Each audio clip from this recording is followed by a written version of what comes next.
If your soil is quiet, compacted, and lifeless, here's the truth most gardeners never hear. Earthworms are not missing because you need a worm bin. They're missing because your soil isn't feeding what worms actually follow. And once you fix that, worms don't arrive slowly. They surge. In days. Today, on Soilsage Chronicles, I'm breaking down a fermented fruit method that flips soil biology on fast forward and pulls earthworms into your beds like a magnet, using nothing more than kitchen scraps, water, and correct ratios. Why worm bins are the slow road. Worm bins work, but they work in isolation. You're raising worms in a box, not repairing the ecosystem under your feet. Native earthworms already exist in your soil or nearby ground, and they are perfectly adapted to your climate, your seasons, and your soil structure. What they're waiting for is not relocation, it's food. Not fruit itself, but the microbial explosion that fruit can trigger when fermented correctly. Earthworms don't chase sugar, they chase bacteria and fungi. They follow scent trails of microbial activity underground. When soil suddenly becomes alive with microbes, worms move in fast, often overnight. Fermentation is the key that unlocks this process because it pre-digests organic matter and multiplies beneficial microbes before they ever touch your soil. So, what exactly does fermented fruit do underground? Well, if you just bury fresh fruit in soil, it tends to break down really slowly and, honestly, can cause a bunch of problems. You might attract pests, create these weird anaerobic pockets, or the fruit might just rot before any helpful microbes get a chance to thrive. But fermented fruit, that's a whole different story. During fermentation, sugars get converted into organic acids and microbial biomass. When you dilute it and apply it the right way, that solution actually becomes a kind of microbial starter culture for your soil. Once that mixture hits moist ground, bacteria and fungi start multiplying really fast. Worms can actually detect this microbial bloom through chemical signals and even vibrations. They move upward, aerate the soil, digest the organic matter, and leave behind these super nutrient-rich castings. And you know, this isn't just theory, it's observable soil biology. When you do it right, the response from worms is honestly pretty dramatic. Here's the thing. The exact fermented fruit recipe that works is coming up next. Precision really matters here because, well, guesswork can totally ruin your results. The base fermentation recipe is, honestly, pretty simple and safe as long as you respect the ratios. You'll want to start with 1 liter of chopped fruit scraps, banana peels, papaya skins, apple cores, mango trimmings, and other sweet fruits like those work best. Just be sure to avoid oily or salty foods entirely. Next, add 1 liter of non-chlorinated water. If your tap water is chlorinated, just let it sit uncovered for about 12 hours before using. Now to boost fermentation and get even better results, add 1 tablespoon of raw sugar or molasses for every liter of total liquid. This step feeds the beneficial microbes and really speeds up the process. Place everything in a plastic container or bottle, never glass, and loosely cap it. It's important to let gas escape. Store the container in a warm area, out of direct sunlight. In warm climates, fermentation usually takes about 3 to 5 days. In cooler conditions, you'll want to give it 5 to 7 days. What you're looking for is a sweet sour smell, some light bubbling, and softened fruit. If it smells rotten or putrid, you should definitely discard it. Sour is good, rotten is not.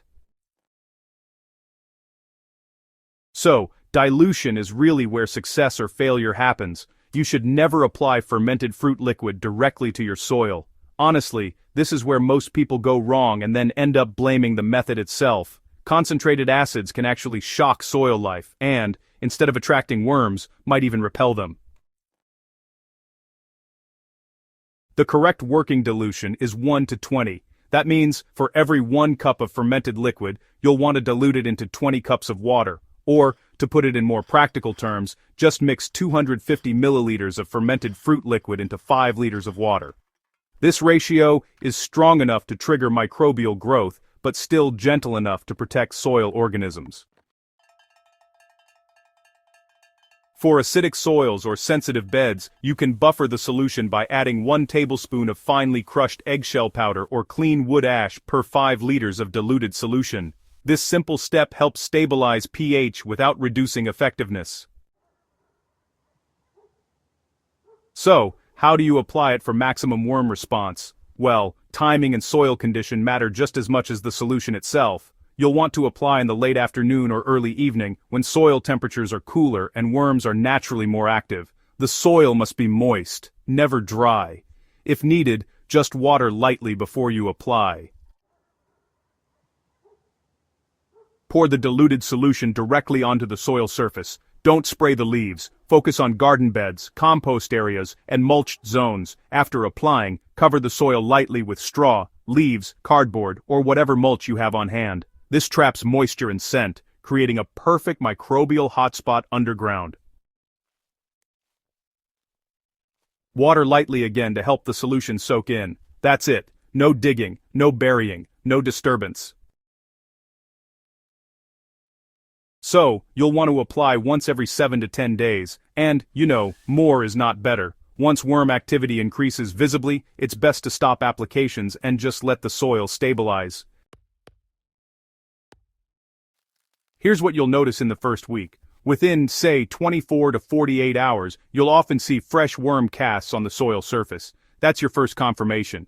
By day 5 to 7, worm numbers increase noticeably when you gently lift mulch or inspect the topsoil. The soil itself begins to darken, loosen, and crumble more easily in your hands.